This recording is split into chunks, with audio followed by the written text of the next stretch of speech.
They call him the people's leader. But behind the calm smile and socialist speeches lies a life of unimaginable luxury. Is Zohran Mamdani a man of the ordinary people, or the quiet face of untouchable privilege? Today, we dive into the trillionaire life of Zohran Mamdani. Early life and education. For starters, Zohran Mamdani had everything money could buy, yet he never stopped wondering why others had nothing. Yes, you heard me right. Zohran Kwame Mamdani was born on October 18, 1991, in Kampala, Uganda, a city where his family name already carried weight. His father, Mahmoud Mamdani, wasn't just another scholar, he was one of Africa's leading scholars. His mother, Mira Nair, was an award-winning filmmaker whose movies starred legends like Denzel Washington and painted India and Africa on the world's biggest screens. Together they built a home where books, cameras, and ideas were Zohran's play tools. Despite the privileges, Zohran's parents wanted him to grow up with purpose, so they gave him direction.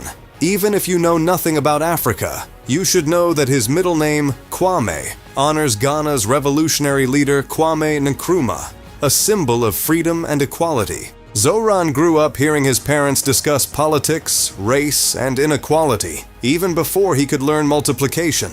And the funny thing? He listened. His father's academic career led to frequent relocations during Zohran's childhood. It's no wonder his education was a blend of African and New York-based experiences. At the age of 5, in 1996, his family moved to Cape Town. Right after apartheid, racial discrimination in South Africa ended. He attended St. George's Grammar School in Mowbray, where he learnt about freedom and inequality. By 1999, they had moved again, this time to New York City, settling in Morningside Heights, where he attended Bank Street School for Children and finished in 2006. And he didn't stop there. By 2010, he had completed Bronx High School of Science in Kingsbridge Heights. Zohran co-founded the school's cricket team and also ran unsuccessfully for student body vice president, giving early signs of leadership. He then attended Bowdoin College in Brunswick, Maine, graduating in 2014 with a Bachelor of Arts in Africana Studies. He co-founded the chapter of Students for Justice in Palestine, SJP, and was involved in campus politics, learning leadership from the ground up. You see, education didn't just teach Zohran, it shaped his rebellion. And long before the world knew his name, the seed of justice had already taken root. Career. New York, tonight you have delivered a mandate for change. A mandate for a new kind of politics.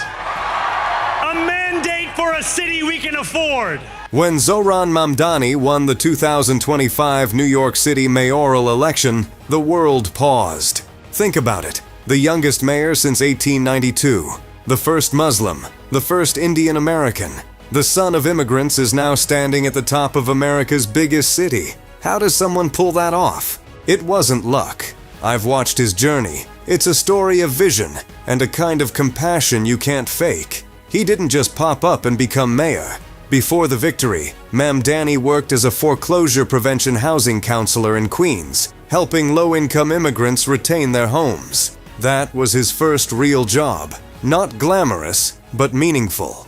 And that's what shaped his politics. But even before then, his journey was already unfolding in unexpected ways. In 2015, Zohran's political career started when he volunteered for Ali Najmi's city council campaign, a moment that showed him how ordinary people could challenge systems much bigger than themselves. A year later, in 2016, his creative fire took the stage. He composed the soundtrack for his mother's film Queen of Katwe, earning a nomination for a Guild of Music Supervisors Award. A rare achievement that proved he wasn't just thinking politics, he was living purpose through art.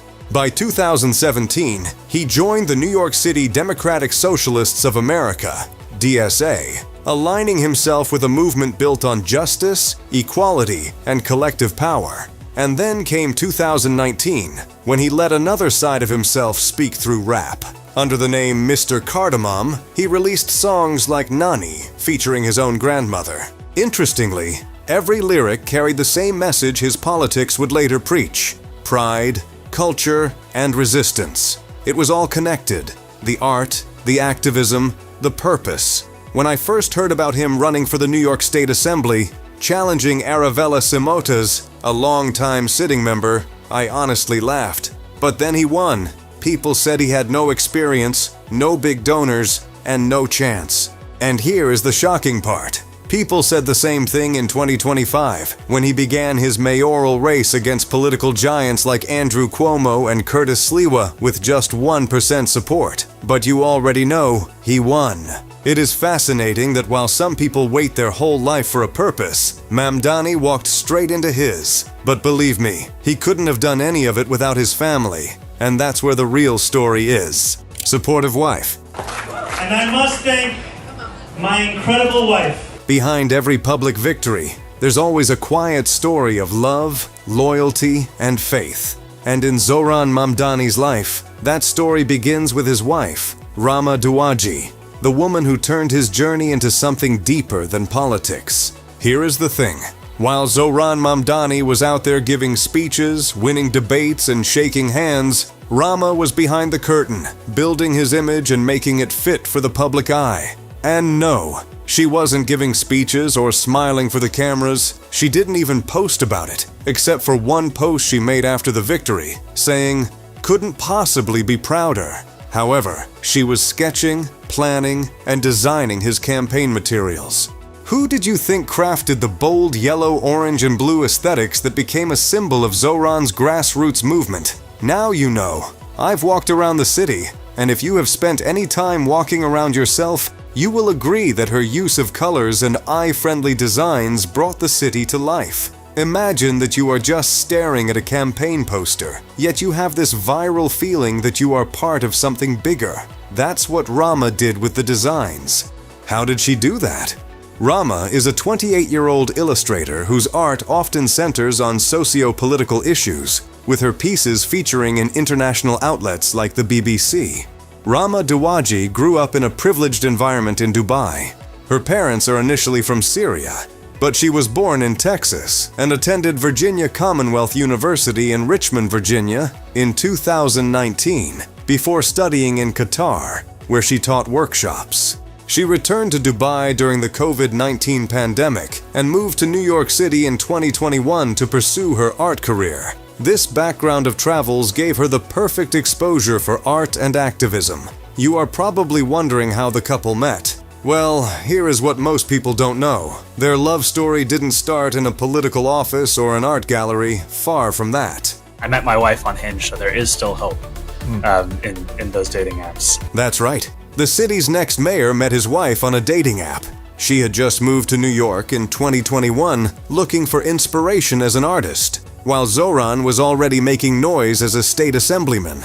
After dating for a while, the couple got married in early 2025. As expected, it was a private luxury wedding in Dubai. But the shocking part? It was a civil wedding.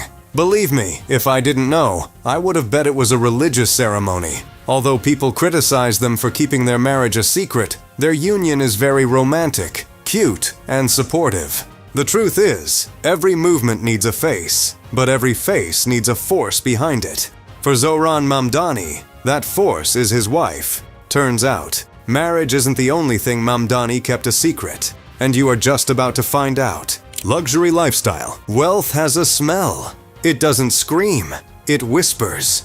It moves quietly, like Zohran Mamdani himself. You can try to hide it, but trust me, wealth has a way of revealing itself. Now, Zohran's personal net worth is estimated to be around $300,000. I bet you'd think that's modest, but the real story isn't in the number, it's in the network, and you are just about to find out. For starters, Zohran is not the type to flash gold watches or throw parties on yachts. His kind of luxury is silent, the kind that shows itself in smell, fabric, and confidence. Did you hear the whispers during his campaign? That he had hired a celebrity stylist, the kind who typically dresses pop stars and CEO, charging up to $10,000 per session. Critics called it hypocrisy. I call it strategy. Because in New York, appearance is half the argument. I have toured many wardrobes, but never have I seen one that tells stories like Zohran's. I'm talking about silver rings that symbolize his faith and identity. The handcrafted suits blend African texture with Indian precision. And when his wife Rama walked beside him on election night, wrapped in a designer outfit that lit up social media, it wasn't just fashion, it was a statement. Unless you are blind, you should be able to see that the couple is dressing for history. But clothes are only part of the narrative. Let's talk real estate, because that's where quiet wealth hides. While most politicians hustle for condos, Zohran's family estate in Uganda is the kind of property that locals talk about in low tones. A massive compound near the Nile River, complete with armed security, and an Airbnb listing that rents for up to $1,000 a night. And yes, he owns land there too, near the Nile, which is estimated to be worth around $300,000. Now, add that to his $300,000 net worth, and you begin to understand something deeper. Zohran may live simply, but his roots sit in luxury soil. Even his travels speak of luxury. When he flew to Uganda in July 2025 for a family retreat, or to Puerto Rico immediately after winning the election, staying 6 nights at the Caribe Hilton at $700 a night, critics called him out. But I've learned one truth about people who live close to power. Rest is not a crime, it's a necessity. And guess what? Behind all that wealth is a family legacy that screams luxury. The last time I checked, his parents' combined net worth was about $20 million. But here's the thing, Zohran doesn't flaunt that wealth, he follows it. So yes, Zohran preaches equality. He talks about taxing the rich. But let's not pretend he doesn't understand wealth. He was born inside its walls. The truth is, you can try to hide money, but grace, taste, and access always leave footprints. What do you think? Is Zohran Mamdani truly the people's mayor, or just another power player dressed in purpose? Let me know in the comments, and don't forget to subscribe for more.